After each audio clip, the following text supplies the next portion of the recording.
everyone. It looks like we are live. Happy Wednesday. Thank you so much for hanging out. Let me know quickly how the sound and the picture is. I really hope it's everything it's supposed to be.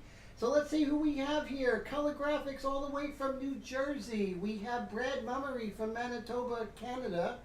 We have Mike Deloach all the way from the Atlanta, Georgia area. So great to see you guys. Thank you so much for hanging out. Of course, this is part two. We do a little deeper dig here, going into the anatomy. I'm going to show you some of the landmarks to look for, especially when the model is emotional, right? When someone's just sitting there, like a robot, then that's easy.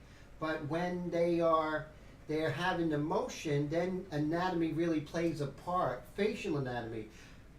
Mr. Dwayne, all the way from California, great to see you. Patty from Illinois, great to see you guys. So glad you are here. Thanks for hanging out. So I'm very excited. We have a great group already. So thank you so much. And how is everybody doing today? Did everyone have a good week thus far? And so very quickly, if you guys could just let me know, what are some of the projects you're working on? Are you doing anything creative? Doesn't have to be art. Could be anything creative. Coming up with a new rice combination or something like that. Love to hear. Like to hear how you all are doing. That's very important to me. So sound and pictures not too bad, my friends. Mr. Tone, how's it going? Raised out in New York City, Queens, and right now coming out of Jacksonville, Florida. Southeast Airbrushing, how are you? Is this the first time I've seen you here, Southeast? And if so, where are you from? Oh, Fred, how's it going? All the way from the UK. Great to see you, Fred. So Fred is staying up late to watch the live stream, so I'm very honored and thank you for that. And let's see, sound is good, so that's great. Thank you, Brad. And Patty says she made it into her art room painting miniatures. Your miniatures are amazing, Patty. You have to check out Patty's miniatures. I mean, they are so good, painted so fine and detailed, just amazing. And always thank you for sharing that on Facebook. It's an honor to see. So, and also Mr. Fred, Southeast Airbrush, is doing an amazing painting of Bob Marley. Just the textures, everything is just incredible. It just blows me away, no pun intended, being an airbrush. Really fantastic. Melanie, how are you? First timer from Indiana, where the corn grows tall. I'm so glad to see you. So Melanie, thank you so much for stopping by, and I hope to see you next week. And so what an honor. Thank you so much. So Melanie from Indiana, are you an airbrush artist? And if so, what kind of art do you do? Love to hear. And everybody, let's welcome Melanie to the group. So that is so wonderful. Very cool. And so Melanie, this is like, I go into airbrushing, but I go much deeper, talk about different things such as anatomy and edges, and go really deep into it. So I hope you enjoy tonight. We have Colette all the way from Wisconsin. How are you? Great to see you. So what a great group today. It's just so amazing. I want to thank God for giving me the roof and the electricity and the ability to do this live stream, and great people like you guys and girls to basically have someone to do the live stream for and to talk to. And you guys are my friends, and that's how I look at it. You guys are my friends, and it's like you're coming into my studio. And oh, can't see me yet. So right now we can't see me, but we're going to go into the anatomy lesson. So here goes. So what I'm going to do is we're going to first look at our model here. And I'm going to make these small. So, and like I said earlier, when the model is very expressive, that's when the anatomy really comes into play. Oh, no problem, Colette. You'll see me soon enough. I appreciate it. So, when she has her mouth open like that, it activates several muscles and also the zygomatic bone with the muscles and the jawbone to create certain lights and darks. And if you understand where those lights or darks are coming from, thus know the anatomy, it's going to be so much easier.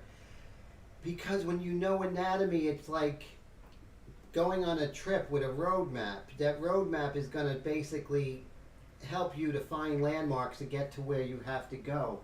So, oh, thank you. So, Mr. Fred is saying you're at the right place to learn. Thank you so much. I appreciate that. Mr. Chris Garcia, good to see you. How are you, sir? Always a pleasure, all the way from New York State. Thank you so much, sir. So we got really good group. We have international. We have Mr. Brad from Canada. We have Fred from the UK, and then we have all over the United States. So that's cool. And so let us put on my eyeglasses. So the first thing we're going to look at is this area here. So I'm going to make her small. We're going to look. And so if you see that her mouth is open, and right over here is this shadow. And that's just not a shadow. We don't want to just say it's a shadow. Hey Dylan, how you doing? Great to see you. Dylan, where are you from? Are you Dylan Clendenin? And if you are, great to see you. If not, it's I'm glad that you're here. So Dylan, what state are you from? So right along here you see this shadow, but it's not just a shadow. There's a lot going on underneath. And we want to know exactly what's going on underneath, right? Oh yes, Dylan Clendenin from Wisconsin. So we got a good Wisconsin connection. So two people. So good to see you, Dylan, doing some amazing paintings. Just kicking butt over there and taking names. Okay, so you see that right here. And if we look at our model, we come there and we can see that shadow. So what's causing that shadow? Several things. The first thing, let's look at the bone structure. So in the bone structure, you'll see we have this zygomatic bone coming down here and going along the cheekbone right above her teeth, right? Coming right down like this. So that makes a lot of sense, but it doesn't really explain why we have this shadow coming straight down like this. So what's causing it? The zygomatic bone makes a left-hand turn and goes like that. Why is it straight? Good question, right? Hey, Fingerprint Customs, how are you? Great to see you. Fingerprint Customs, where are you from? And is this your first time here? So thank you so much for hanging out. I appreciate that. So once again, you see it, the zygomatic bone makes this left turn. So that doesn't explain why it's coming straight down, almost like at a 45-degree angle. So let's dig deeper, right? And so what we'll do is we'll look at the muscles, because the muscles are really going to explain this much better. So I'm going to come here, and we're going to look at her muscles here. And so you see there are these muscles that are coming down from the bottom of the eye. This is the zygomaticus minor, comes down here from the bottom of the eye, and then the zygomaticus major, and it's actually attached to that zygomatic bone, comes down here like this and attaches right to the side of the mouth, right? Rick, great to see you. How are you? Dylan says he loves watching. Thank you. I appreciate that. Love your work.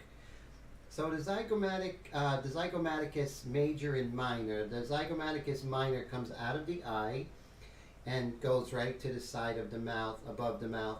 Zygomaticus major attaches more towards the end of the zygomatic bone and comes and attaches right there by the corner of the mouth. So that would explain this shadow pattern right there, right? So also, there's another muscle which is quite interesting, and that is called the depressor anguli, which basically comes down here. And if you notice, if we go to our girl here, our young lady, we see this kind of tight muscle right here and that light. So that's called the rhosaurus. No, that's the depressor anguli. And so that's right there. And then there's rhosaurus going straight across. I know no one's going to remember all of these, and you're probably like, oh my God, why are you talking about this?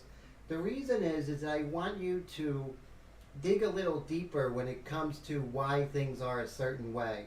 So this way you can look for them, and also on your next painting or something like that, you can understand exactly what's going on when there's this shadow. Because knowing the anatomy is really going to help you to gain that expression and take the work to a level that, you know, really is not taken too often, you know. And Southeast says, after watching your lives over the last few weeks and you talking about the face muscles, definitely made him focus more on the shadows of Bob Marley. Oh, that's great. That's exactly what I'm hoping for. Thank you. So that's exactly it. So as you can see, now when we're going to go ahead and we're going to paint this side plane, we know that the zygomatic bone is over here, and the zygomatic minor and major are coming right here, and that right there is causing that shadow because those muscles are really tight and coming to the surface. So I really hope that helps, and we'll just put this over to the side, and let me see, where am I? I'll just... Okay, so you won't be seeing me tonight because that camera's off. Okay, no problem. It's not a big loss for you guys, that's for sure. Okay, so now I have my airbrush and I have the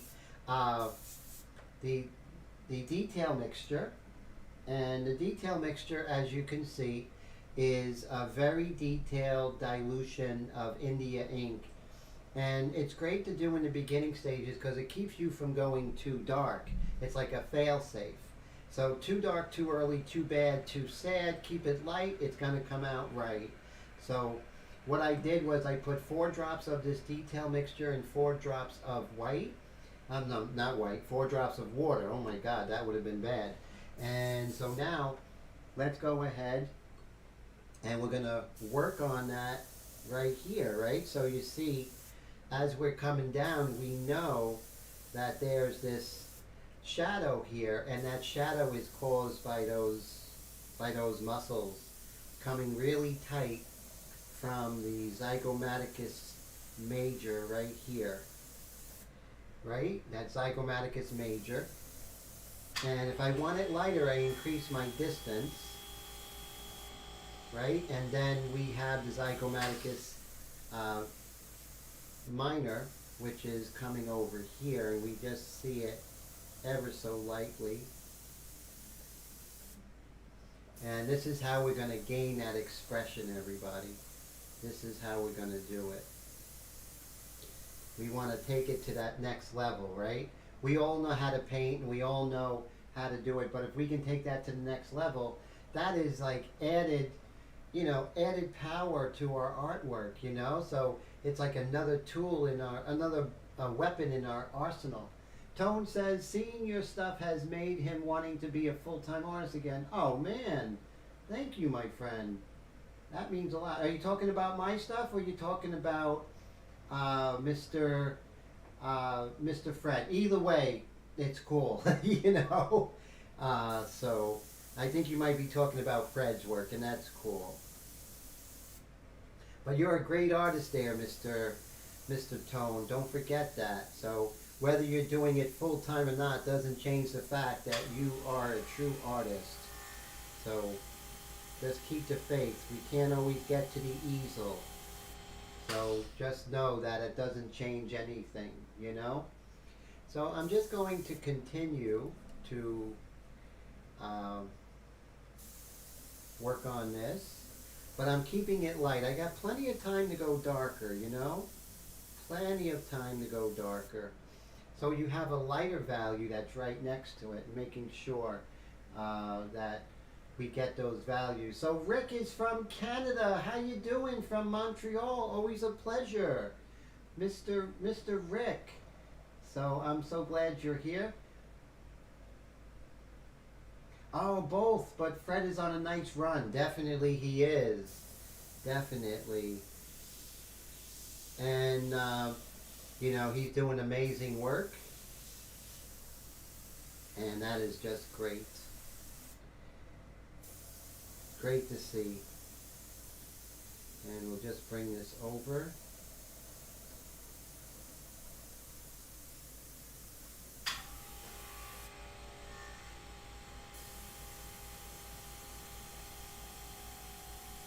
So we do have that turning. So right here you can see where that zygomaticus major comes down here. And that's causing this shadow, this deeper shadow. And then it turns a little bit over that muscle, so you get it turning a little bit, so you have a lighter value here. And that turns into this malar fat compartment right over here. So there's a lot of different forms coming together, you know.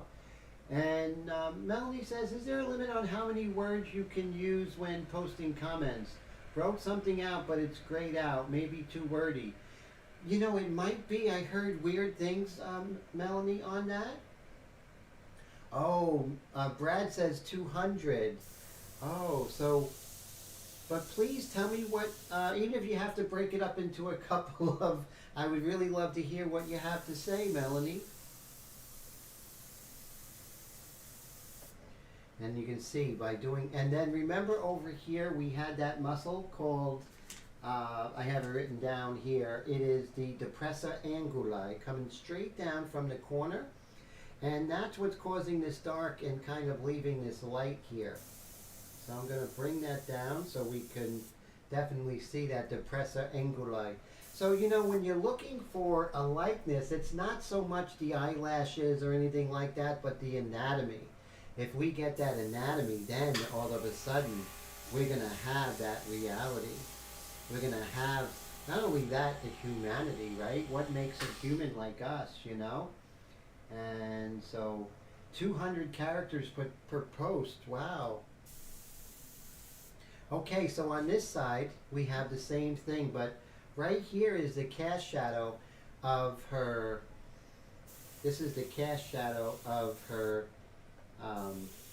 hair over here. So I'm just going to be a little close here. So I'm probably about 2.5 inches away.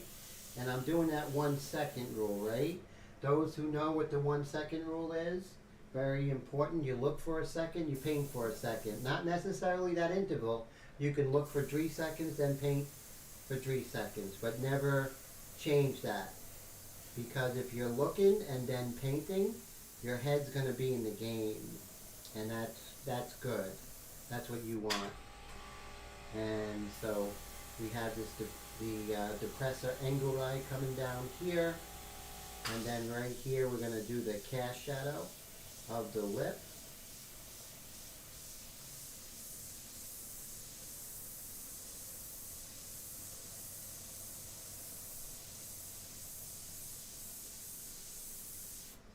There we go. So again, the anatomy, bringing her to life, you know?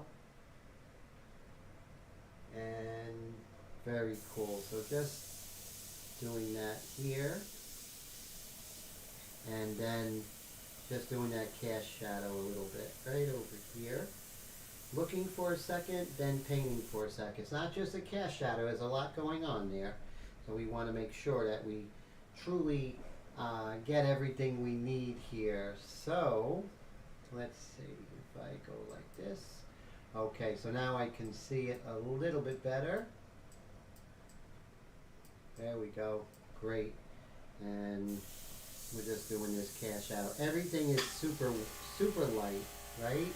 Super, super light.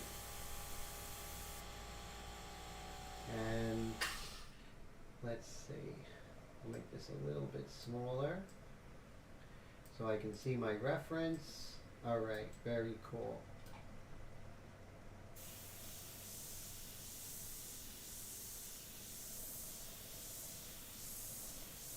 So right now we're looking for anatomical landmarks.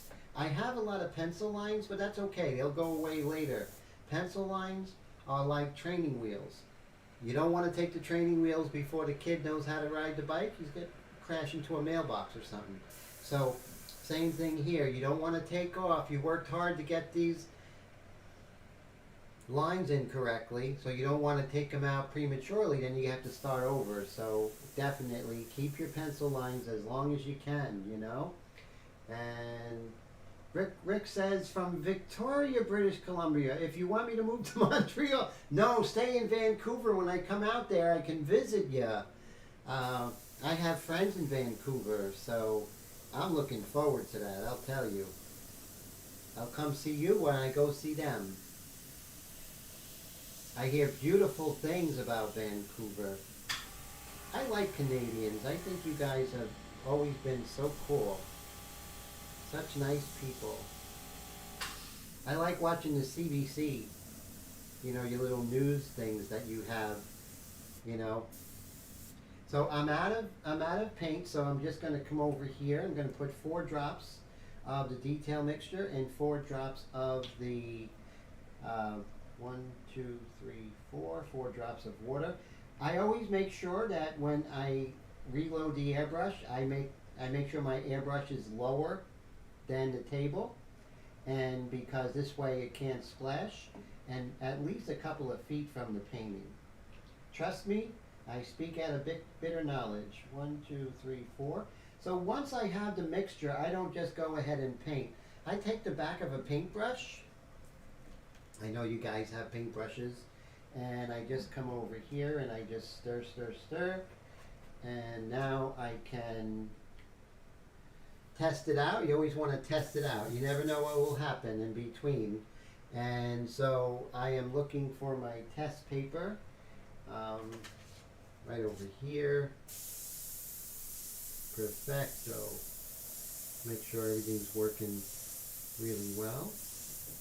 Okay, so now we'll just spray that out and we are ready to go.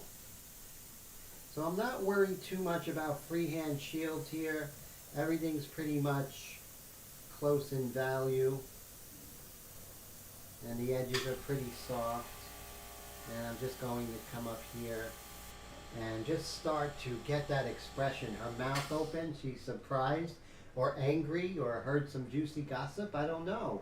So what do you guys think? I think she might have heard juicy gossip. That's the pose here. And Tone says, like the idea, only if he gets time. That would be great. Group on Facebook. We should get a few of us together, Tony and all, and do the same painting. Oh wow, that would be cool. Definitely. Okay, so we have this. We're still working on this area. So right over here is the thing called the mentalis. The mentalis is the front part of the jaw or the mandible. And on top of that is called mental fat, which is kind of like a golf ball shape. Sometimes it's oblong, depending on the person. And what we'll do is we'll just continue. But you'll notice that this oblong shape is kind of interrupted, like a tight muscle. And that muscle is here, and I'm going to show you. That muscle is called the orbicularis oris. Let me show you. I just have to get out of this screen here. There we go. And where is that orbicularis oris? Yes. So it's right, it goes right around the mouth, and you can see that orbicularis. See how it goes straight across, right? If you look at the orbicularis oris right here, it goes straight across and kind of interrupts this area of the mental fat right here. And that's what we want to look for. So you'll see it if you're looking for it. If you're not looking for it, we're just not going to see it. So let's always be mindful of it if you can. Some people don't like to paint that way. It's all good, you know. It's no worries at all. So now we can definitely see that there's this band right across here, and that's the orbicularis oris. And it kind of continues very lightly. You can see how very lightly this is lighter, and then it slightly gets darker as it comes over here. Right here you have this this depressor anguli, I believe it's called. Yes, the depressor anguli coming down like so, and there's another one right here. It's very light, but if you look for it, you can see little indications of it, and it'll be just slightly darker. And I'm not saying it has to be like totally like 100%, you know, distinguished and everything, but know it's there, right? Know it's there, and it's going to help you. Just like right here is the zygomaticus major coming down here, right there. It's just a little bit right there, not as dark and pronounced as this side, because this side is the shadow side, but this side it's much lighter. So it's going to give us this shape, and the other shapes will kind of fall into place like a muscle. So Melanie says, graduated nursing school in '97, went on to become professional photographer, strong focus, wedding, high school seniors, retired now, and you shoot for yourself and free. You paint, sculpt, draw, and that is great. I love that. I'm an amateur, well, I did make money from it, but one of my hobbies is portrait photography using flash. I just love it. It's really fantastic. So I do love photography. It helps me with light and my painting. I'm sure your photography helps your painting because you know about the inverse square rule and all of that, which is really amazing. So you're bringing your photography experience to painting. I'm sure that really helps. And so, Patty, have a great night. Always a pleasure. Thank you so much. I hope you don't work too hard. Make sure you don't. And I hope you don't get too much snow. Send some of the snow your way. We haven't gotten any snow all year. Just like a dusting. And it went away in like 45 minutes. Dwayne, I still have that packet I have to get out to you. I'm so sorry. It's been a delay. But we'll get that out to you ASAP. So thank you for that, your patience, sir. And so we'll go ahead and continue with this portrait here. And as you can see, we're working on getting everything in order. Right over here, it's quite dark. And we'll come back to this because we created a hard edge here with the freehand stencil, and we definitely can fix that. A little too harsh, and this is a good lesson.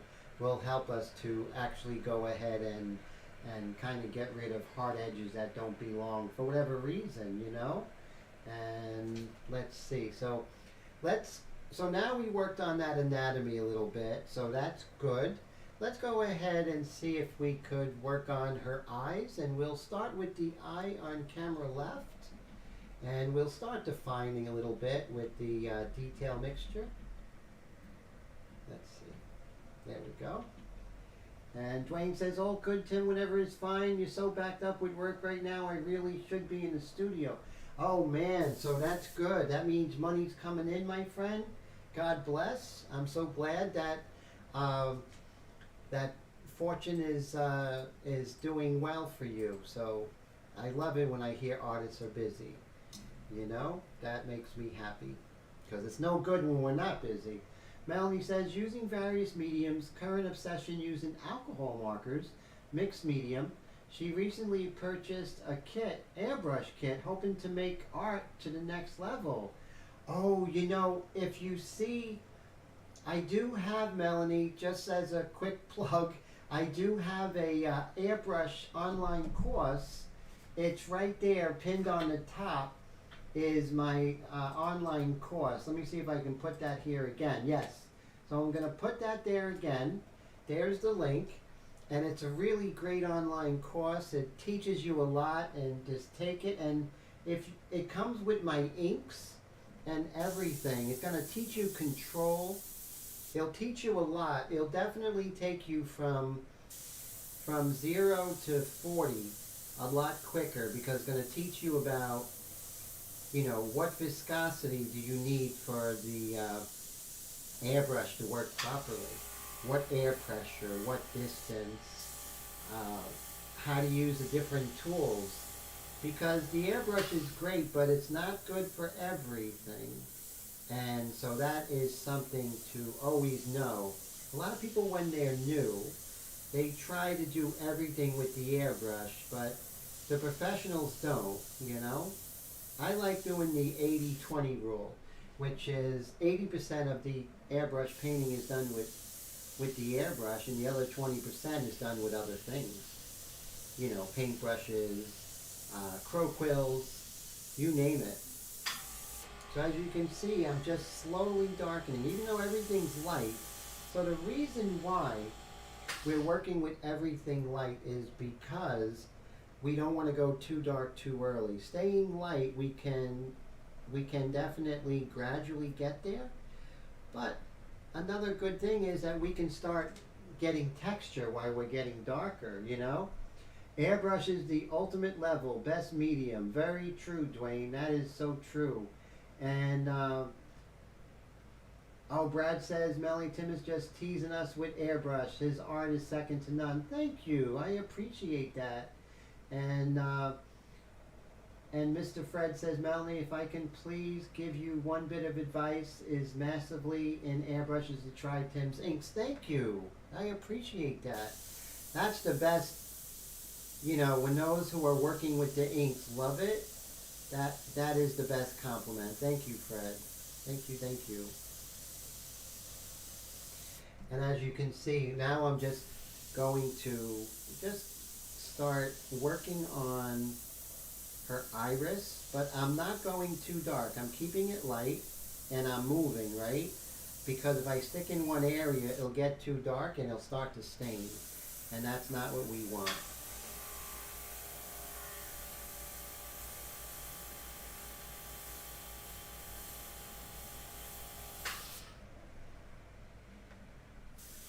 And if you're on Facebook, Melanie, we have an Ink Flingers group where a lot of people here show their work and things that they're doing in this method of the Airbrush in India inks, which is a lot of fun and very encouraging.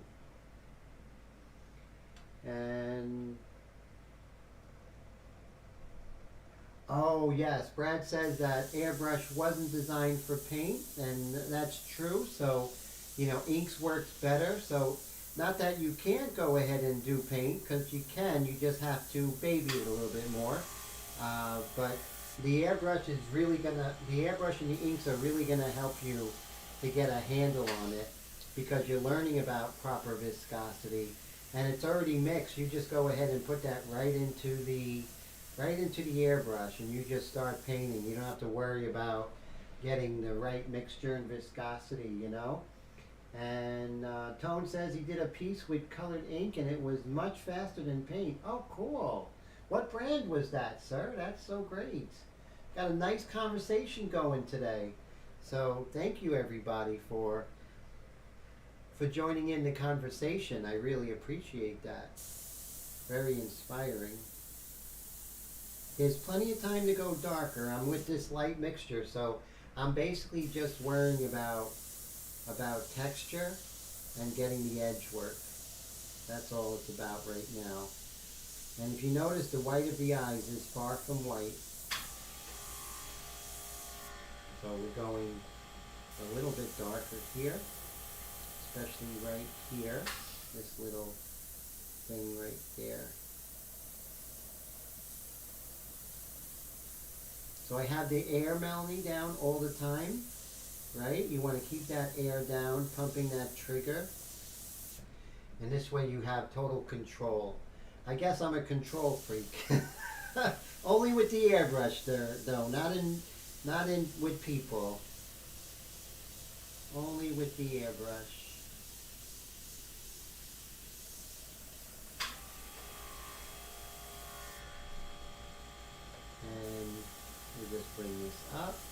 And then we have the dark of the eyebrow.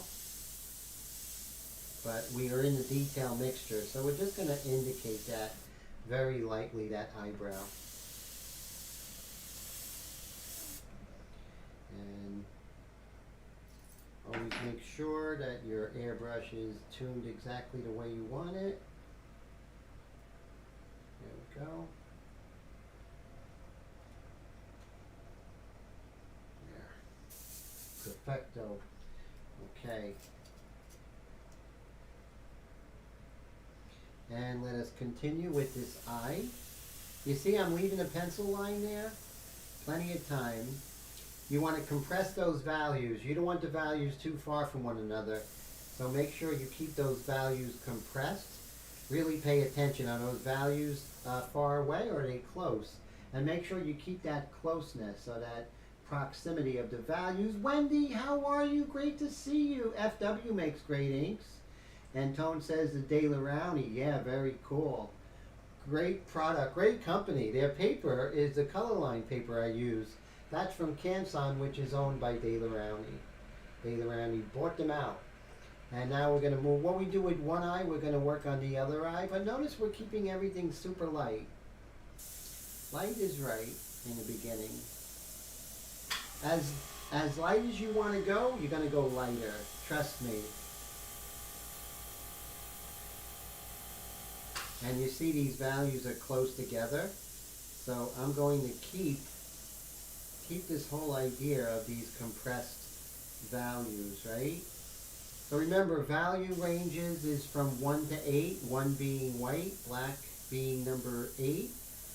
No, 1 being black and 8 being white. And so a lot of your values are closer to another. You rarely see 1 and 8 next to each other. So usually they're pretty close. So always keep in mind that you want to make sure that you're not making the values a little bit wild. Wild as far as contrast. Wow, we got some nice movement on the chat here. And so, great, we got, when we have Air Todd, how are you? Great to see you. Mr. Air Todd, so cool. From San Diego, no less. And so we're seeing some white of the eye on the top there. So with this great camera angle, I could really show you all what I'm trying to do. And then I'm going to keep those pencil lines because we can. And so the eyelashes is usually a mass of eyelashes at first. And this is what I talked about, basically, Melanie, is that the eyelashes are sometimes best served with a paintbrush as opposed to the airbrush.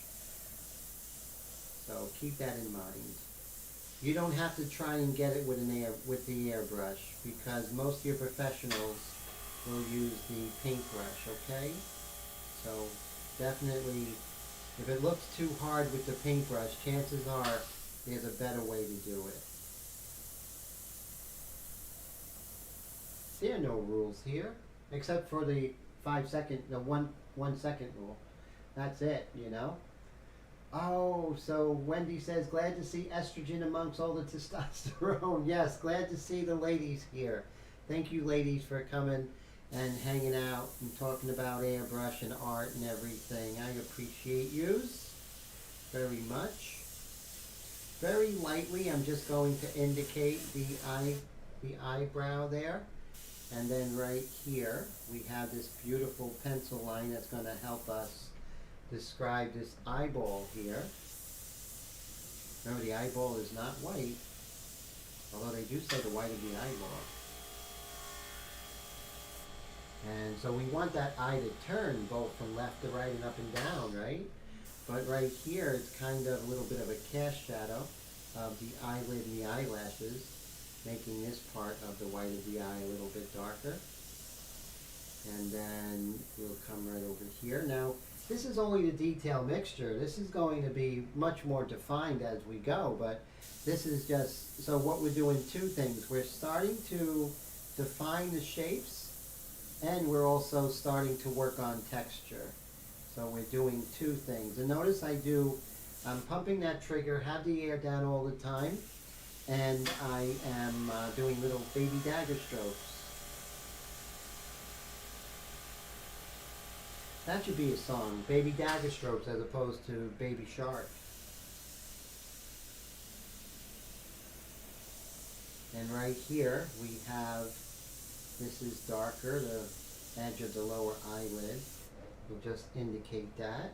See, you don't want to go in and start defining everything and make it fully realized. You want to take your time. You want to paint the ensemble. You want to make the painting look like it was painted all in one breath. You don't want to paint an eye, a nose, a mouth, and then move on. That will be counterproductive, in my opinion. That's what I'm going to say. Dwayne, thank you so much for the Super Chat sticker. That is so fantastic. That really helps the channel. Helps me to get bottles for the inks, and helps me to continue with the cameras and everything, and just makes it all possible. So Dwayne, thank you so much for that. That really means the world to me. So thank you, thank you, thank you. I really, really appreciate all your help. 3 cheers for Dwayne. And what a good guy.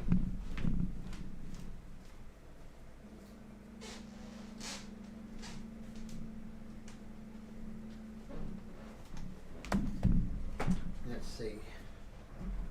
And let's see. Fred says he's not great with dagger strokes, but has eraser too. Very cool. Melanie says, thank you. I feel her brain is expanding with knowledge. I love the combination of using the airbrush along with the brush work. Definitely. That will help you so much. So very much. Let's see.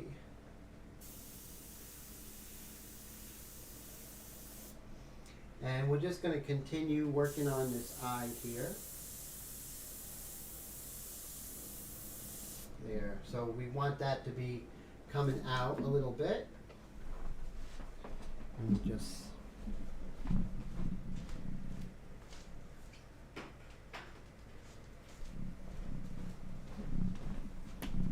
great. And let's take a look at the eyes now. You can see they're more defined, and while I'm working on one eye to the other, we can definitely look and see if I went too dark with one eye, and I did. So I need to catch up this eye with that eye. So I went a little too dark, even though it's a little bit lighter. I don't want it to be too much difference, so I'm just going to catch up this iris here.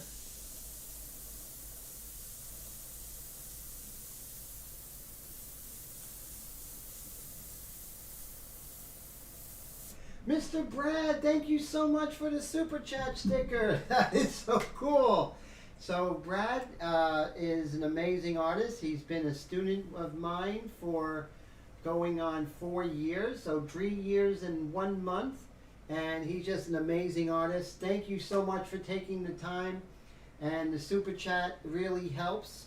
And it just helps continue the channel and to know that this channel has a future. Thank you so much, my friend. So I really appreciate that. And let's see here. We have Dwayne says you should try using regular brush sometimes. He's gotten to where yeah. Well, if you can do it, there's no harm in that. There's no rules. If you can do everything with a paintbrush, a regular airbrush, that's fantastic. That's more hats off to you, right? So definitely. So as you can see, I'm just catching up this eye here. This iris, so they're kind of more even, right? We want to make sure that the eyes are pretty much not one is done more than the other. And that's why you want to work those eyes up together, so you don't have one eye looking different. So what I'm going to do is I'm just going to be right back. I got to use little boy's room. Talks amongst yourselves.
So I am back. Thank you so much.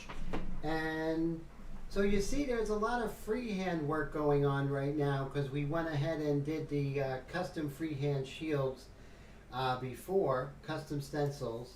And so now that was just for placement, and now we're modeling those forms and slowly developing it, you know? And let's see, Tone is selling jewelry, very cool. And so that's neat. And Dwayne says been practicing for 40 years. Wow. And had a lot of practice, also a lot of practice and exercise with micro details. That's excellent. If you've seen Mr. Dwayne's work, you can definitely see those years of experience in his work, without a doubt. Okay, so now we are ready to work on her nose. Now, what's interesting with the nose is not just a nose. There's a lot more going on than just the nose. And let me go ahead and just talk about, so right here, the nose is broken up into 3 different parts. Right up here is the nasal bones, a nasal bone, and it's right here in the top third, and that's the only bone in the nose. And then just below it in the middle is what's called the upper lateral cartilage, and that wraps around and over to the side, and that's a hard cartilage. And then at the very end, like the ball of the nose, that is called your alar cartilage, and the alar cartilage basically means wing, so it's a wing cartilage, which is very cool. And you see it kind of has a like an edge here that is above the nostril. You'll see the edge above the nostril, and that's because the alar cartilage edge is way up here. So that's a good telltale sign. Plus, it makes like a wing on both sides. And the thing about the nose is that it's very symmetrical. You have the septum, which goes straight down and divides each of the sides. So you have the left and the right nasal bone, the left and the right upper lateral cartilage, the left and right of the alar cartilage. So that right there, you're looking at the nose, but if you understand what makes up the nose, it's not so mysterious, and you're going to look and find the anatomy that much better. So let's see if I have anything in here that already has her nose. Let me see, is it here? Let me see if this comes up. Yes, okay, so look at this here. So you see you definitely can see right here the alar cartilage, just like that. And you see how it makes that kind of wing. And then here you have the upper lateral cartilage. And then right up here you have the nasal bone. And as you can see, it's broken up into 3 parts. But it's going right down the center. Sometimes you can see that septum between the 2. Sometimes you can, but it's symmetrical. Not everyone's symmetrical, but pretty much it's symmetrical. So those are things you want to definitely look at. So you can definitely see that it does have an edge above the nostril. So with that knowledge, let's go ahead and turn that off. And now we'll go ahead and start painting the alar cartilage, which is right here. We'll do that first. I don't want to go too dark, so I'm about 3 inches away. And let's zoom in and take a look at what we're doing a little bit better. Perfect. So you see, now I'm going to make my reference bigger. If you don't have Pure Ref yet, I highly, highly recommend Pure Ref. It really is great if you're working from your computer for reference. So right now I'm just painting this alar cartilage. This is the shadow side, so it's a little more pronounced here. And you see how I have the values pretty far away from each other, but they're more compressed, meaning that the values are closer. So I'll calm down that and bring those values closer. so they're more compressed, more subtle. You know, you're painting a young lady, and the forms are very rounded and elegant. So if you make the values too far away from one another, it's going to come out basically against the character of the model, and you're going to be losing your likeness. You're going to be losing the character of the model. And so as you can see, we're just ever so slightly, and we're keeping those values compressed, right? There's always room to go darker. So as light as you want to go even lighter, okay? That's going to help. And let's see. Wendy says, off an anatomy lesson, Tim. I love this. You're welcome. That's fantastic. And Dwayne says, it feels so natural to paint for him. Oh, definitely. That's great. And so glad to hear it. And Dwayne says, making money? Wow, so you've been making money for a long time. Oh my God, Melanie, thank you so much for the super chat. I really appreciate that. Thank you, thank you. That really helps the channel. It really does, because it, at the end of the month, it allows me to, pay for some of the bills, like the internet and everything. So without you guys and your support, it wouldn't be as, I wouldn't be able to do it as I do it now, and always trying to get better. So thank you so much, Melanie. I really appreciate that. And it's so amazing to see you here. I hope to see you next week as well. So I'm so glad to meet you, and everyone else is so glad to meet you, Melanie. And I want to see your photography one day. That sounds pretty cool. Mr. John Diekman, all the way from Wisconsin. How are you? How's everything? So that is really fantastic. So glad you're here. And so Wisconsin, we got 3 Wisconsin in the house. So that is cool. So we got Wisconsin. The Midwest is definitely representing today. Love it. Midwest and Canada. So as I want to get much lighter, I'm going to make sure that I'm increasing my distance, because you want to use the physics of airbrush to do what you want it to do. If you're closer, those dots, those droplets are going to be much closer. It's going to be like a line. As you get further away, those droplets get further away, and you get a really beautiful, gradated, wonderful gray. So keep that in mind, you know. So cool. John Diekman is saying hi to everyone. That is great. And so what a great group we have today. We are kicking butt. So I'm so glad everyone is here.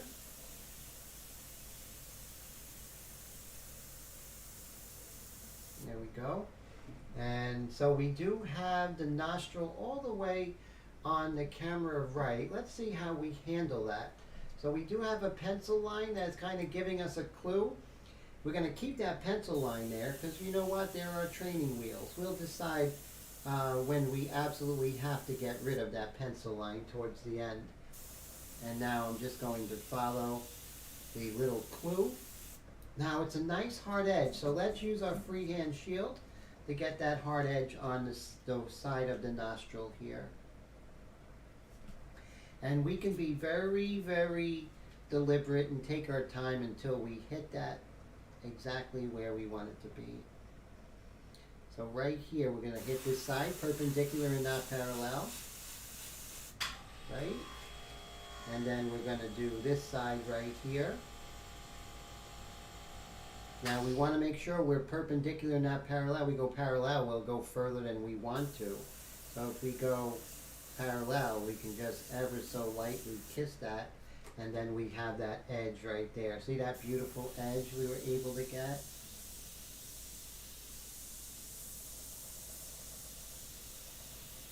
Keep those values compressed, right? And we are going to be in good shape.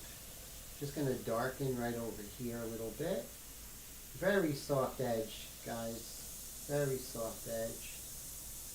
Now the trick is with airbrush, you don't want to stay in the same spot too long. If you do, then you're going to get what is called spidering. So you want to hit and move, bob and weave.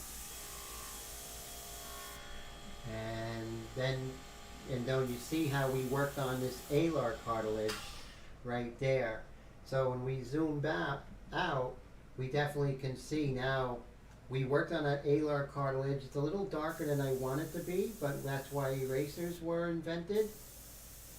So we can come back and we can compress the value a little bit here. This is not quite white, so I'm going to be about 4 inches away. Just dust that right there. And wait for it to dry. So you never ever want to erase on a wet surface. That's like the kiss of death, right?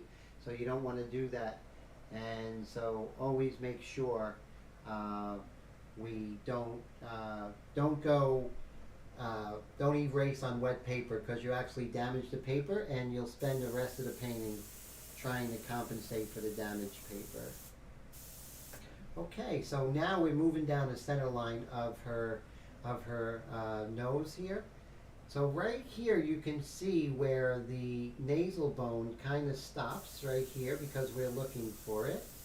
So we see it kind of comes in like a little break in the action. And then right here we can see where the upper lateral cartilage is. So we see those three parts. Very subtle, we're looking for it, and we're just going to take our time. And remember, compress those values, keep them close to one another, because a lot of times we get too harsh. We don't want to be too harsh. We want to make sure that we keep everything so soft and turning and beautiful and elegant, right? That's what we want. We want elegance in our painting, elegance in everything, elegance in our life if we can. Okay, so now we did that. Let's continue moving down the center line. I'm going to keep in the back of my mind, back of my head, that I want to lighten that just a tad. So let's go down to her mouth, and you can see the lower lip is a little bit darker over here. So I'm just going to take my airbrush, and I'm just going to very lightly darken this part of the bottom lip, the bottom part of the upper lip. And we have a little definition right here. Let me see if I can zoom in for you. So, you're saying, like, you might be saying, Tim, it looks like you're not doing anything. I am, because I'm setting up, right? You don't want to attack before you set up. You want to set up your attack, right? If you're playing chess, you don't just go and attack before you have your pieces in the right position. And that's basically what I'm doing here. 1 second rule, just making sure that I'm setting up everything where I want it to be. I'm working with the detail mixture, so I can't go as dark as I want, but that's for design, that's by design. Because if I go too dark too early, I'm gonna kind of ruin my ability to gain all this wonderful texture, which I'm working towards. It's all about working towards texture. And then, so we have this beautiful dark, and we're looking for relative value relationships. So we're not trying to get the dark yet. That would be counterproductive. And then right here, we're just going to, there we go. So we're trying to really get the feeling that her mouth is open and that, you can go into it, that sort of thing. Not a flat surface, but a three-dimensional object with depth. And that's what we want to do. Right here, you see this comes up. And right now what we're doing is really doing some of these like little subtle areas of her upper lip here.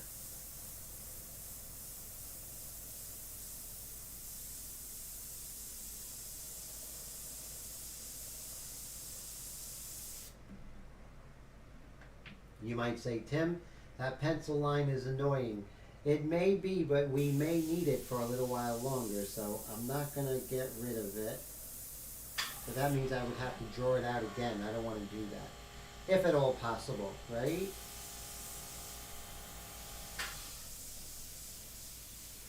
And then we're just going to start working out the values of her tongue here. Got plenty of time to work on this. Plenty of time to resolve. There's no rush.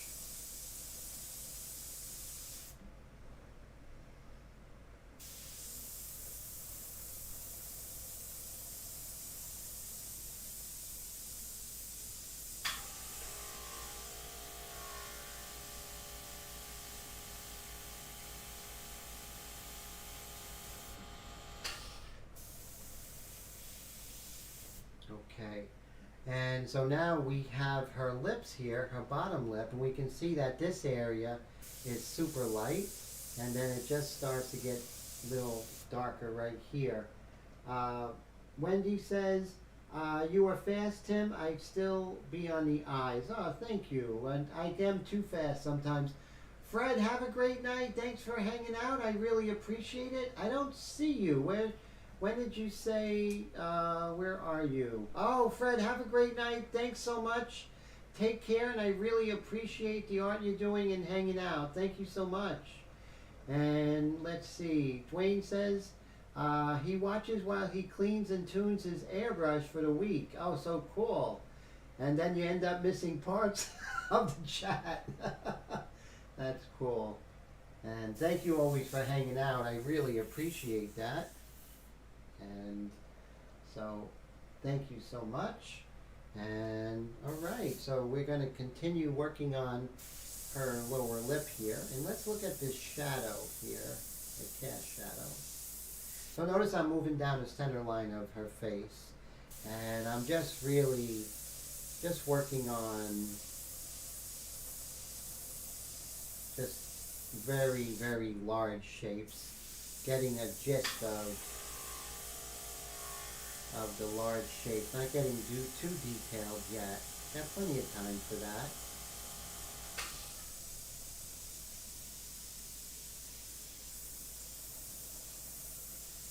It's super light, so I definitely can get darker, which I will soon. Let me bring this down.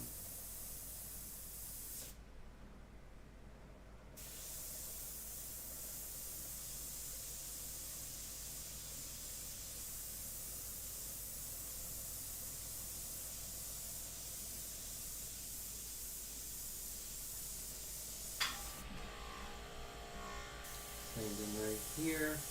Make sure we get this dark of the crease right there.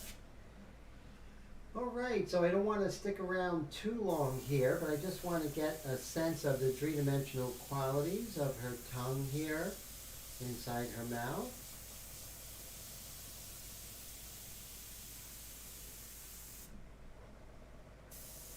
And it's nice and darker here. Now I did make a customized stencil. Let's see if I have one for her teeth, because that would be cool. If I do have it, I'm going to use it. Yes, I do. So let me go ahead and use this, and this way we don't have to worry about, you know, losing the edge of her teeth there. Let's see, right there. Pretty. Up, goes down, right, like that. Okay, now I'm going to take some of my trusty magnets, and we're going to put that right there.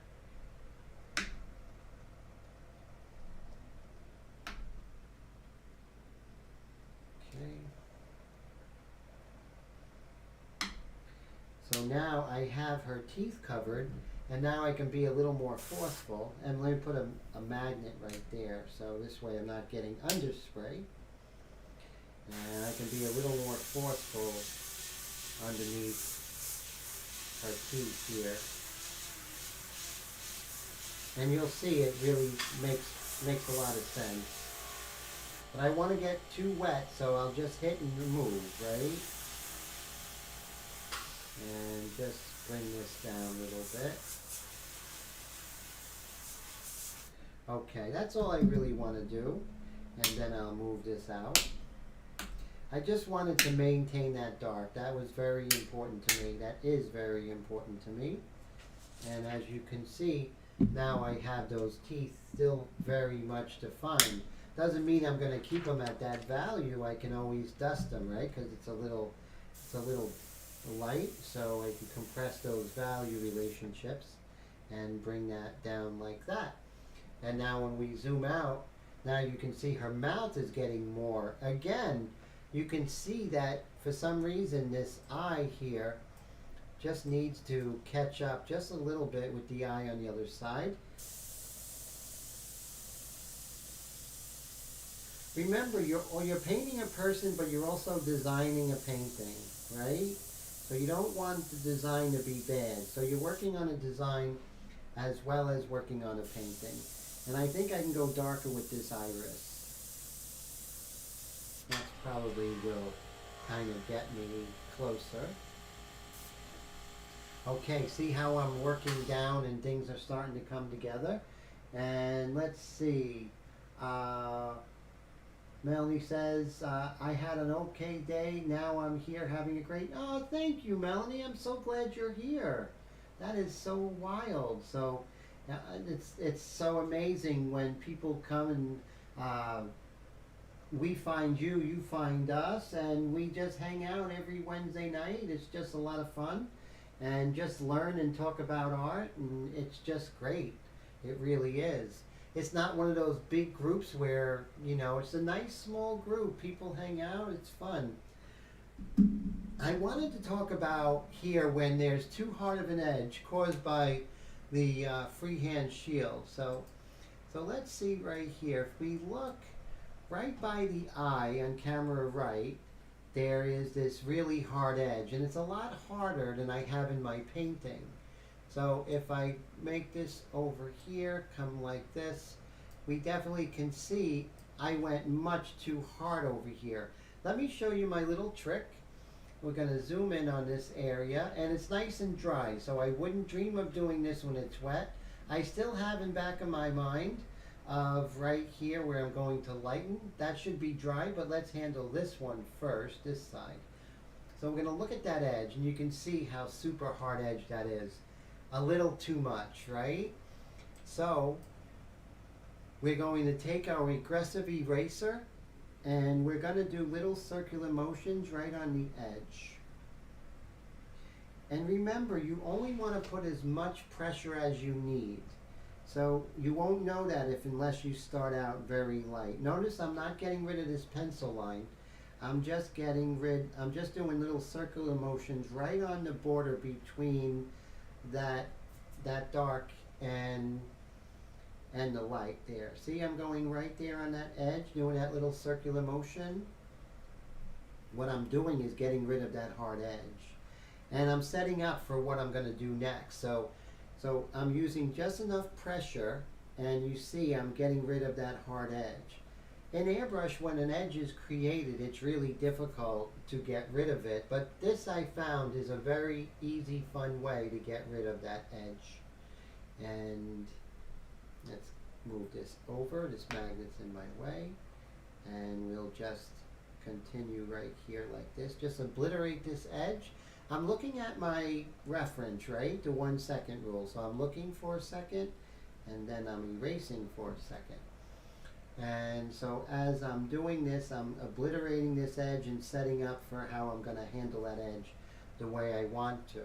So there's the edge I didn't want, and now by going ahead and hitting this, I'm putting the edge that I want, which is great, right? So now you see it's nice and soft. Let's lighten it up a bit. Okay, that's better, I think. And we'll move down. And now what we'll do is we'll take our airbrush and we'll just kind of assimilate this edge here. Now we're getting the edge we want, and that's much better. Keeping it transparent, so not getting too dark. And then right on the edge here, it gets pretty opaque, but I'm going to let that happen, not try and force it. And just bring this over.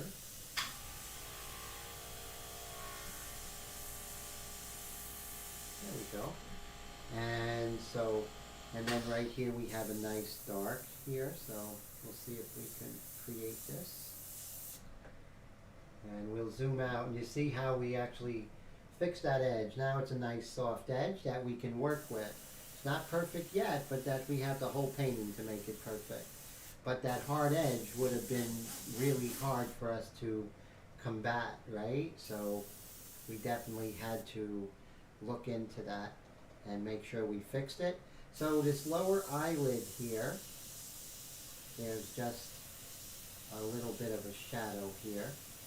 I'm going to make sure that the values are not too dark, not far away from the other values. And you see right under the lower eyelid is this part over here, which is the orbicularis oculi, which is a muscle that goes around the whole eye, underneath the eye. The orbicularis oculi, around the eye, I should say, not underneath.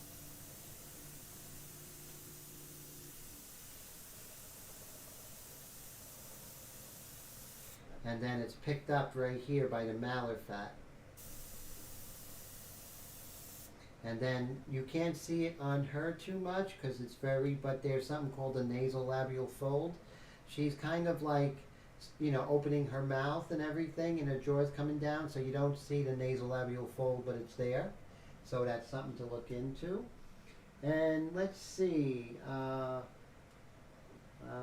Michael, how are you? Great to see you. Always a pleasure.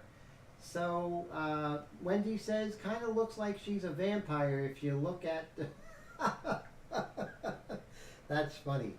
And so Michael says, hi Tim, I'm new to all this. Question for you about what you are using to pin up for your art with magnets. Yes. So this is a 12 by 16. It's like one of those message boards that you have on the walls of, let's say, a break room at work. And it's made out of metal. And then I put this, my artwork on it. And then I can put my little shields here, and I can hold the artwork and the shield. So let's say I have this shield. Once again, I can put this down, and when I go ahead and use the airbrush, rather than blowing around, I can hold it with the magnets. So these are little tiny magnets. They're great. They're really inexpensive, and so it works. It's a real great. It's a great method. I learned it from Mr. Steve Leahy. His live streams on Monday nights at 6 on Facebook. Definitely check it out. You learn a lot from him. He's very forthcoming with the information. So definitely check out Mr. Steve Leahy. That's where I got the magnets from. So very, very cool. I hope that helped. Like a dry erase board, but it's just the metal part. And you can find it on Amazon. Just look for 12 by 16 metal panel. It should come up. And I think it's like $18. Not bad, you know? So I hope that helps. Dwayne says he uses his Cricut all the time for custom shields. Exactly. That's the main reason, yes. Melanie says, I just heard the word stencil. She received a Cricut Maker 3. That's wonderful. But it's capable of making it is capable to make your own stencils and everything like that. So that's something to really look into. It can do everything for you, and that could really take your airbrushing to a new height. So definitely that's the way to go. My students, you know, in my mentorship program, I teach them how to use digital art and how to create your own custom shields, how to create your own line drawings, all that stuff. It's really quite amazing. So definitely. So what I want to do is I want to come in and let's see, let's work on some of these darks over here. Actually, maybe we can work on the hands. That would be good. What do you think? Yes. So let's see. I'm going to come over here and look if I can have just her hands so we can work on them. I think I have it, which is great. So the Cricut 3 is amazing, wonderful gift. And so it definitely will do wonders for you.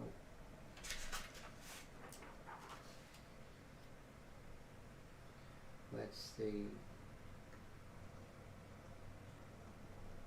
Okay, so now you see I have the stencil here. I don't know if this is actually matching up. I don't think so. Maybe it goes this way, huh? Let's see. No. Okay, a little bit. Let's turn this around. Sometimes they just don't add up. And for some reason this one doesn't. Let's see. Wendy says she got hers at the Japanese dollar store for $5. Wow, that's cool. Dwayne says he wanted heavy, makes the magnet stick better. Yes, and it's very true. Melanie says, born and raised in Pennsylvania, moved to Indiana when you were 28, and they're still trying to turn me into a Hoosier. Oh, how cool. So that's cool. So you're a Northeasterner. Are you from the Philadelphia area? Or are you more towards the Poconos? I think I found the hands. Let me see. Maybe they're part of these little ones. If not, we can do it the old-fashioned way. That's no problem. So let's see. We have this, which goes right over here. That covers the hands. Okay, so these cover the hands, but yep, let's just do it the old-fashioned way using freehand shields and everything like that. So we want to work on our hands a little bit. So the first thing we'll do is let's darken around it. So we can use this one I have for the positive of her hand, or the negative. And we're going to put a magnet here. See how I'm covering that so I'm not getting underspray, right? And keeping that right where I want it. So what I want to do is the hand is lighter than the hair, right? So I want to make sure that I come and define this. So make sure I get my reference here. Make sure you don't oversaturate where the hand is, because then you get beading onto the acetate and you don't want that. And so cool. Dwayne says he sprays on 1/8 inch aluminum pallets. He sprays on 1/8 aluminum panels a lot and need the magnets to stick. Very cool. That's great information. Thank you, sir. You can lower that air pressure, especially when you are so thin with the inks, with the detail mixture. You can lower that air pressure, give you a little bit more control. That's the good thing about working very thin with inks and dyes, is that you have that ability to lower that air pressure to get better detail, better control. So that's another win for the airbrushing the inks. Let me just bring this down. And you see how by working on the area around her hands, we're going to define her hands. So oftentimes the area adjacent to a form describes the form more than the form itself. That's another one of the Timisms.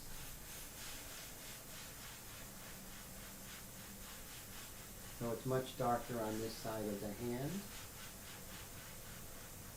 There we go.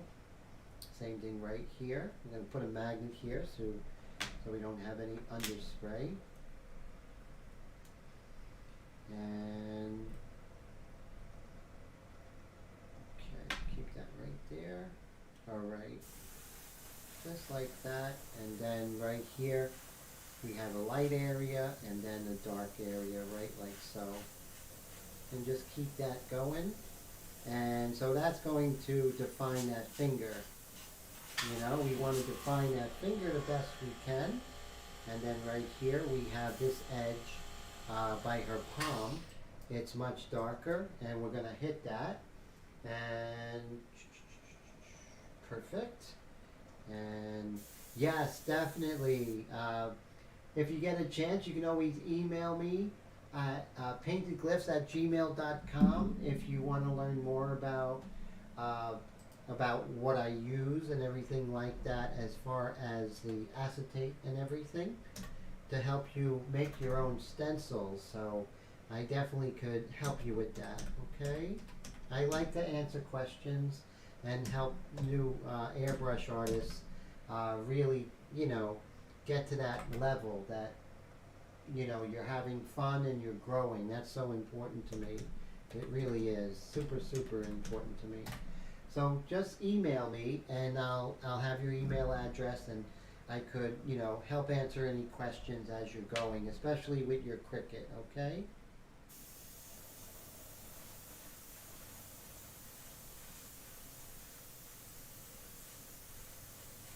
There we go. So you see now this freehand, this customized stencil is really, really helping. Now, I did not make the stencils from the photograph. I made the drawing, the line drawing, and I made the stencils from my line drawing. So I'm not doing it like mechanically. It's still from my hand. And that's what I teach, And so that's very important. Oh, 2.5 hours from Philly. Oh, so going north, right? Okay. So maybe, a little higher than Lancaster, maybe down by Reading or something like that. I do know a little bit about your wonderful state. I was in Lancaster not too long ago. And I'm just going to hit that dark right there. And now that I have this nice and dark, I can go a little bit darker. Remember, you have to build up, because since you're working with a light mixture, your darks are going to have to be built up. So you don't want to go too wet. That's going to cause an issue with the paper. But going too wet means you're going too dark too early, and you're going to lose the ability to get texture. So going slow like this is really a payoff. It really is. So very, very important. We have this dark right here. Okay.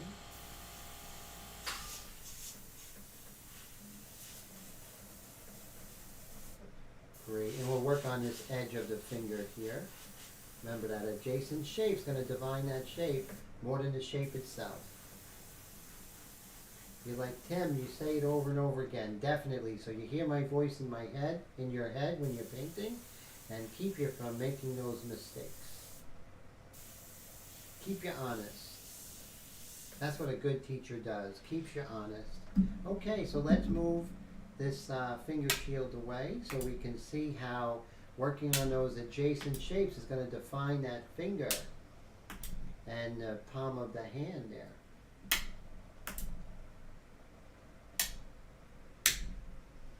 Let's take a look. Okay, see how that hand is starting to pop a little bit, which is good. We have that nice edge, which is fantastic. Oh, 45 minutes from Harrisburg. Oh, cool. Lancaster is really cool. Or you guys call it Lancaster, right? Not Lancaster. Lancaster. I think that's what you guys call it. I forget. Okay. Beautiful state, Pennsylvania. Very nice people. Sweet people, I have to say. People from Pennsylvania are very sweet. And so now what we're going to do, we want to make sure we balance both sides. So let's see, we worked on this side, and we see we have nice darks, so we got to work on the darks on this side of her face. And especially here, since this is the dark side, shadow side of her face. And let's go ahead and work on the lower eyelid a little bit here. Oh, before that, remember we were talking about the alar cartilage, right? So now I'm going to just lighten up this alar cartilage just a little bit.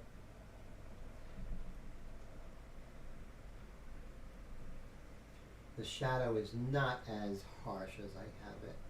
So I'm just kissing that surface, just ever so lightly. You can have an aggressive eraser and be so gentle with it. So it's not the inherent quality of the eraser, it's how you handle it. There we go. And just look at the shape of that alar cartilage, and that's going to help us. Still a little bit on the dark side, so just cut across that. See, it's always best to go lighter, because when you erase, it's not as optimal as just going darker. So that's why the detail mix is so great, because it's very rare when you have to do any of this stuff. Here we go. So now we did that. Remember, we kept that in back of our mind for the longest time. 35 degrees. It is 41 here, so a little colder by you. So that's cool. Dwayne says wearing shorts, so it must be warm over there in Cali, right? And Wendy says was in the 70s yesterday. Then a cold front came, so it's in the 50s today. Wow. So that is cool. All right, so we're going to be working on this side of the eye, lower eyelid.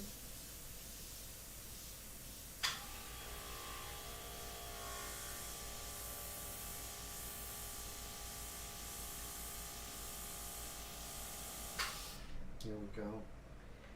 And so we have the little bit of the dark of the lower eyelid.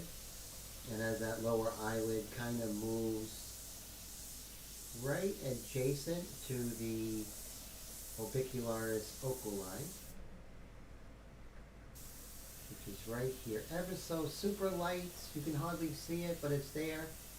So as I wanted to go much lighter, I'm going to increase my distance to like maybe 5 inches away, and I can just ever so lightly hit that, and just like that, super subtle.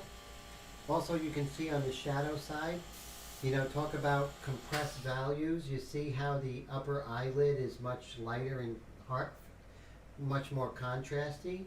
So, but those values are much more compressed. So I'm just going to bring that light of the eyelid much closer to the shadow. So we have some really great conversation going here.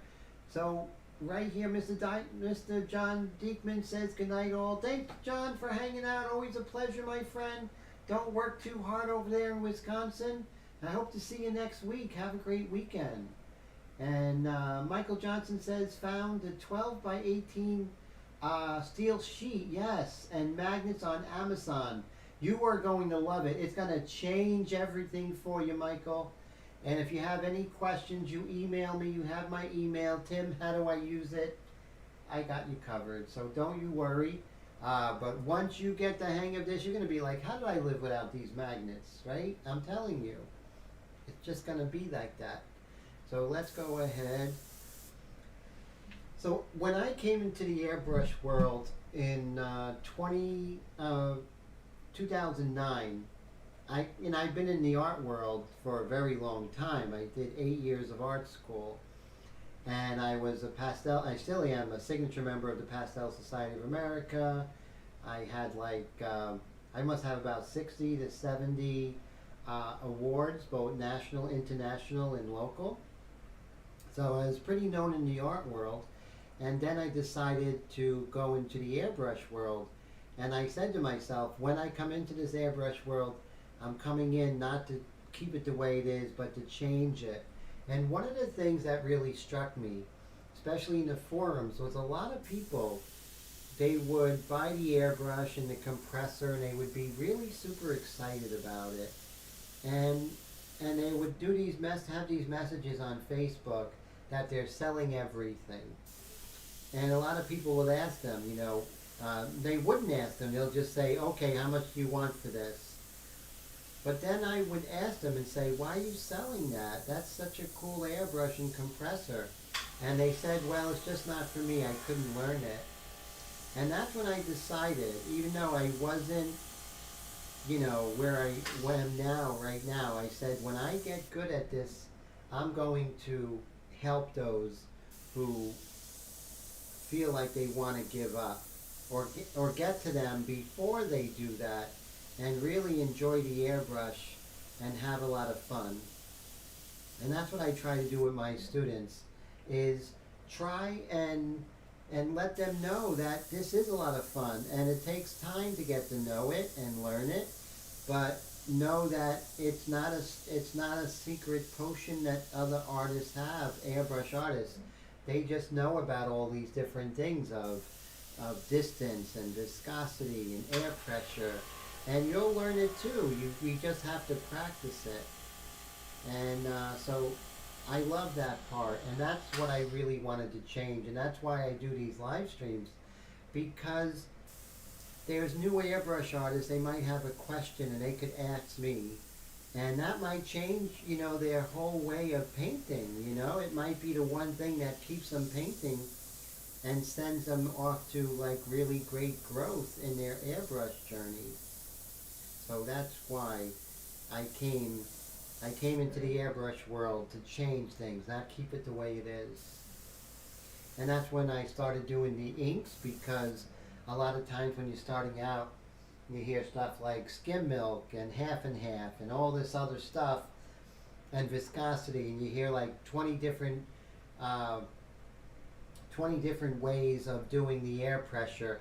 And I definitely said I was assistant with my inks in the airbrush, where all those questions were answered, and now the new artist can get to the task and the fun part of just learning the airbrush and having fun. So that's basically my little story. And again, I'm just working on the lower eyelid going into the orbicularis oculi. Now there's two orbicularis in the face. You have the orbicularis oculi, which is around the eyes. Think of binocular, right? Orbicularis oculi. And then you have the orbicularis oris. Think of oral. But if we're to look at this here, let me see if I can show you. You'll see right around the eye, that circular muscle, right? Right around the eye, that circular muscle, that's the orbicularis oculi. And there's one on each side, of course, and then right around the mouth is the orbiculi oris. So I hope that helps. And why the orbicularis oculi is so important, because that the lower eyelid actually sits on top of it, and you can see it's a very light dark, very light light color. It's darker than what's over here, which is the malar fat, which is coming out a little further. So you'll have the lower eyelid, then a little area of dark. That is your orbicularis oculi. So by learning all these different anatomical forms, it's just going to make your portraits so much better. And when you find it, while you're looking for it, it's so exciting. This is a little bit thinner right here, so I'll just thin this out. And remember, I keep saying about the compression of the values. This value is much darker. We want to define everything, so we'll just darken this area here. Make these values more compressed and closer.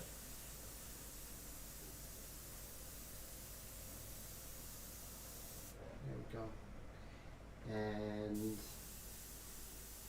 And then we have this dark right in here, and then right over here we're going to increase the distance, and we're going to get that turning of the form as it turns towards the glabella, which is in between the two eyes. And then you have the nasalis muscles that are right there. But we want the turning of the forms to go slowly, right? She's a girl, she has soft features, not very harsh, so we have to make sure, if we want to gain the character of this model, that we have to do it. Now we still have a heck of a lot of pencil lines, but we're going to get rid of them when we decide we don't need them. We may still need them a little bit. Everything is super light right now, so let me maintain this edge here. There we go. So we keep that edge there. So see how she's getting very expressive as well as her anatomy is correct. And that's great. And this is way too light, so we'll just lower the value of the whites of her eyes, which aren't that white after all. Okay, so let's see what I've been missing. Dwayne says, I'm the central part of the central coast of California, St. Louis Obispo. That's fantastic. And so we have, Wendy says, everyone is moving. Dwayne says, me too. Now if we could just get all of the nuts here. Get out all the nuts. Oh, that's funny. And she knows, Dwayne knows 5 families personally that have moved to Dallas. Look at that. So Dallas is a growing city, definitely. Oh, my keyboard fell. That's okay, it's a wireless. And we'll just put it over here. And let me take a sip of water, little break in the action. So you can see, you know, as we're working, we're really slowly, you know, building her up. So next week we're going to come in with the full detail mixture that's not diluted.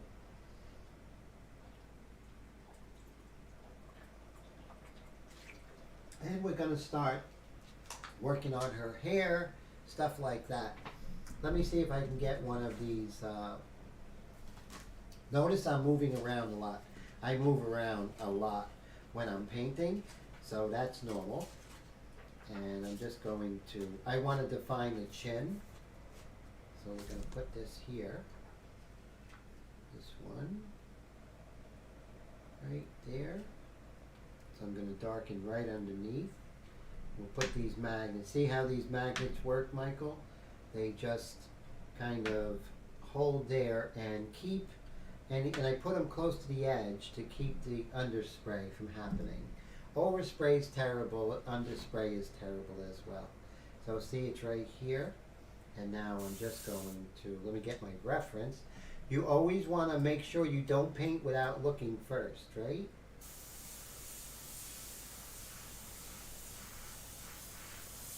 I just want to get this dark line, this edge, right underneath, so it's much darker.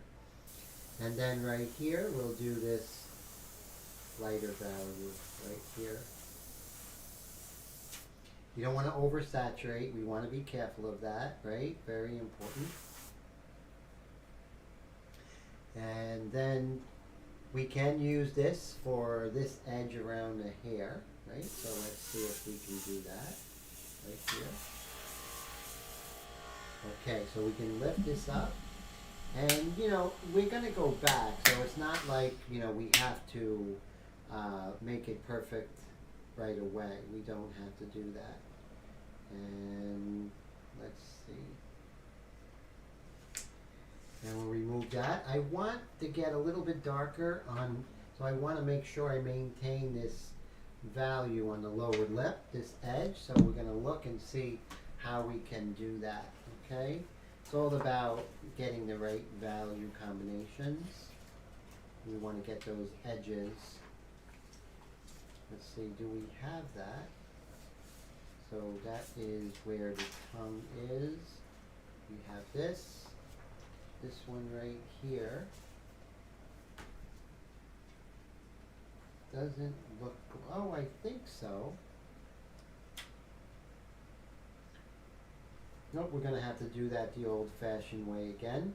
So we'll use our freehand shield. So what I want to do is I want to make sure that I get this edge here. So it's much darker inside her mouth. So we're going to do our perpendicular and parallel. We're going to wipe off our freehand shield after every every use, and we're going to crawl along the surface. That's what the airbrush people call it, crawling along the surface.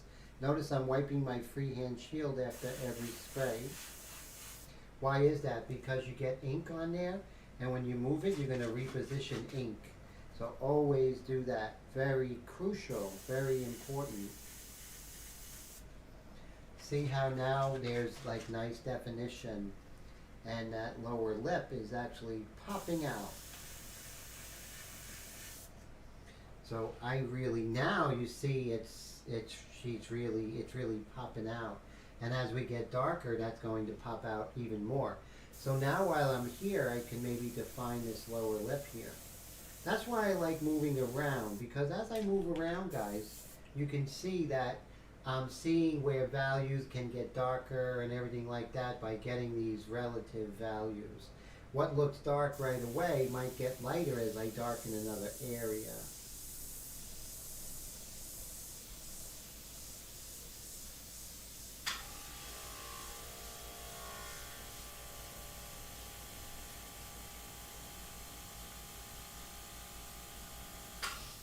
Ever so lightly, keeping a distance of about 3 inches away, and just getting this really translucent light value here. And that's it, the translucency is key. And then on the inside, it's a little bit darker here. We still have those pencil lines, but remember, we decide when to get rid of them. If we get rid of them too early, we're going to be sad, because that means we'll have to draw it out again. And why do that if you don't have to? It takes away the fun. And now you can see we're starting to get more personality. I'm not looking for the likeness. By working on the anatomy and the light and the values and everything, the anatomy just comes. And let's see. Very cool. Dallas is growing. And Dwayne says his son and his family looked at moving out there, and he told them, don't expect me to visit. That's funny. Wendy says, gotta run, have an early doctor's appointment. Thank you so much, Wendy. Always a pleasure. Thanks for hanging out, and hope to see you next week. Take care. So Wendy's great. She's a friend of the channel for a very long time, from the beginning. So always wonderful to see Miss Wendy. Thank you always, Wendy. I appreciate you. Okay, and so now I'm going to have my freehand shield, and I'm going to do perpendicular and not parallel. So as I'm darkening everything else, you can see that original dark of the zygomatic bone and the zygomaticus major and minor, and the depressor anguli coming down over here. So now we can see that we can darken this just a little bit because the other areas are darkening.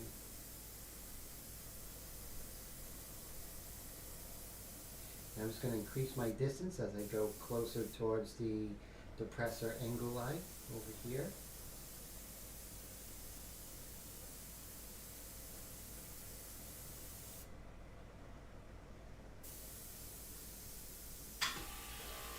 So we're really paying attention to what's happening.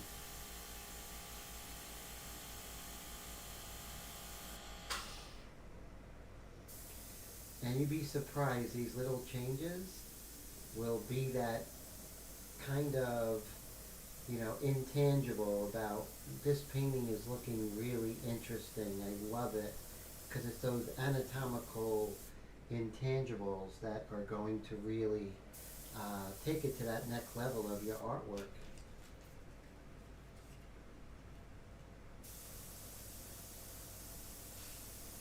Super light.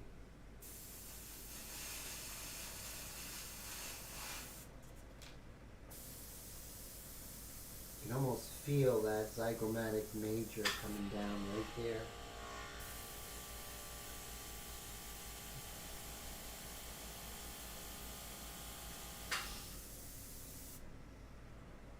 And everything's super light, so it's not written in stone. Everything you can fix. But working in airbrush, it's not like other mediums, so you got to be a little more careful when you are putting an area because it's not so easy to erase. Not so easy. Perpendicular and not parallel. But 1 second rule as well. So you're juggling these different rules, and when you're doing that, it keeps you on your toes. Really does. Let's see. So have a great night, Wendy. Always a pleasure. So we are coming to 11:17. So we have 13 minutes. I always give the full 2 hours. So really happy with how this is coming out here. We're going to put this transition tone right over here. Compress these values. Work on this other side here.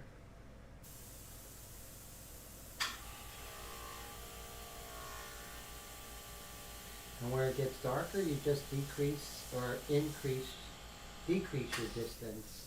And that's how you get a little bit darker. And that's how we get a little bit darker of the side of her nose. And see, we do the orbicularis oculi over here. Now here's interesting. There's this one area. It's called the retroorbicularis oculi fat. And once you know it's there, you're going to look for it forever. So right here you have the space between your upper eyelid and your eyebrow.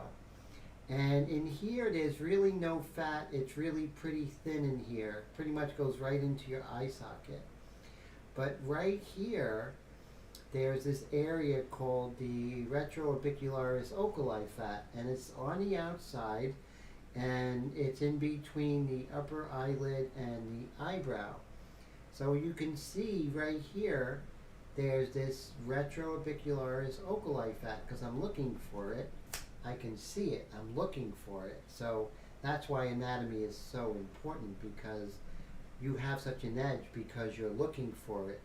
Someone else might just do by observation and get it right, but they don't have comprehension on what it is. Having the comprehension about what it is, you can find the deeper meaning to it. And that's what's important, I feel. And that's why I dedicate so much time to anatomy and with my students. And in that online course, I go over the facial anatomy quite a lot. So that would really, be beneficial for your airbrush journey. Especially if you're planning on doing portraits, of course. And so, as you can see, we're doing pretty good. I just want to work on this iris a little bit. See, I'm always going back and forth and everything like that, moving back and forth, very important. But right over here, I'm seeing a bit more of the white of the eye above the iris here. So let's make this happen. I didn't do anything on the outside, so this is thoroughly dry, just for the record. You never want to erase on a wet surface. And then on this side, we see a lot more of the white of the eye. Bring that over, just like so. There we go. And so we have, let me look at, we can increase the iris, the pupil a little bit here.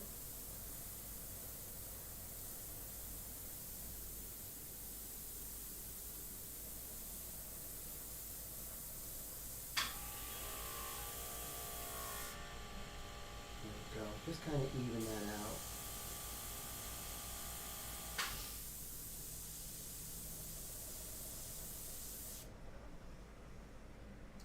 Yeah, see now, by getting that pupil kind of evens that out. That's the one thing that was puzzling me throughout this whole painting. So now I think I had it. Dwayne says, looking good. Thank you, sir. I appreciate that a lot. And, we have plenty of time to get darker, plenty of time to get rid of the pencil lines and everything. I think we definitely have to work on the hair on this side. So let's start doing that a little bit. we're super light, right? So we'll just come right over here and let's work on. So with hair, you don't want to paint spaghetti. You want to paint large, light and dark areas, and then as you go, you get more, more detail, but you're looking at the large shapes when you're painting hair. You're not painting individual hairs, not until the very end. Right now, it's just about painting the large shapes. So hair is interesting. When you're working on hair, it's something that you work on throughout the whole painting. You're not going to try, you can try, but it's not in your best interest to try and define the hair.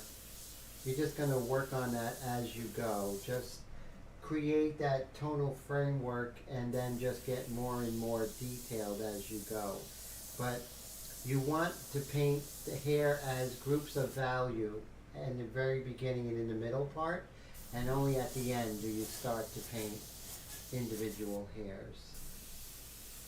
I mean, it's a rule. It's not, you don't have to follow any rule,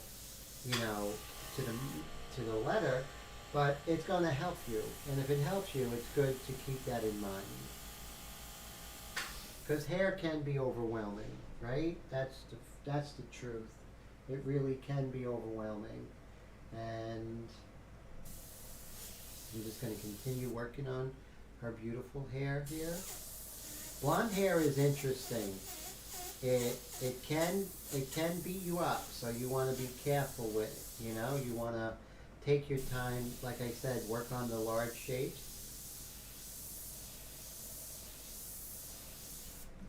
And just like so.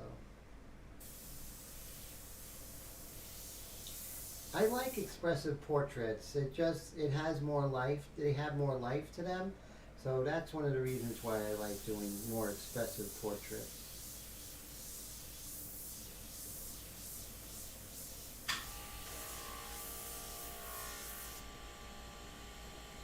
And now we're framing her face because now we're working on her hair. And that's helping a lot. Okay, so we'll come right down here. So interesting, so we have a cast shadow into her blonde hair, but there's also the light of the flash, which is showing into the hair, giving a nice translucency. So we're just going to create that over here. Let me darken this a bit. Move this over. Let's see. Brad says, really looking great, Tim. Thanks for another great live stream. Good night, all. Melanie, thanks for bringing your great new energy to the feed. Thank you so much, Brad, for the super chat sticker. Really love it. I really appreciate you. And thank you so very much. And so before the end of the live stream, we have 5 minutes. I just want to thank Mr. Dwayne Marshall for the super chat. Really appreciate it. Mr. Brad, thank you so much. And then Melanie, thank you so much for coming by and introducing yourself to us and getting to meet you. And thank you so much for the super chat sticker. That is just amazing. And so now we're just going to continue at the end of our live stream just to continue trying to define some of these areas around the hair. And that's going to frame her face, which is good. And you can see it's all about cleanliness, right? You want to keep everything super clean. That's important to me when I'm working in my paintings. Keep everything super clean. It just shows refinement, which I love. And never do anything without really observing first. Remember the 1 second rule. So if you're going to paint for a second, you're going to have to look for a second first. Now right here, we have the turning of the chin or the mentalis. And so I'm just going to make sure that her chin turns towards the light and away from the light. Just like so. And that's going to make her more three-dimensional. So you see I was working on the hair and then I move around. I don't stay in one area. That would, so you want to keep moving around, defining things, and then before you know it, the whole painting is done. But you see all the values and how they relate to one another, which is really key. So that's why we're always moving around.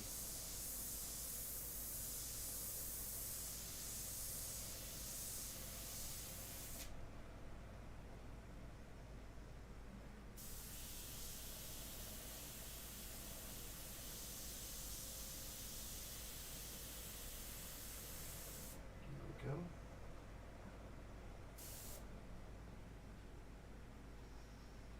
Okay, so back to her thumb.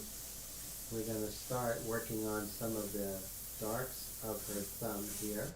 That's going to help define. Let's see if I can zoom in on her thumb a little bit. Here we go.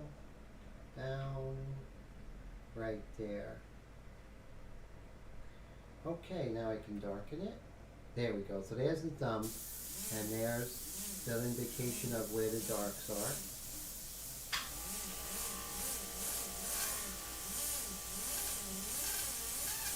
Good. Sound effects are always fun. Then we'll just move this over and we'll just work on this thumb here. Everything is being affected by the light. Everything is following the laws and rules of a three-dimensional form.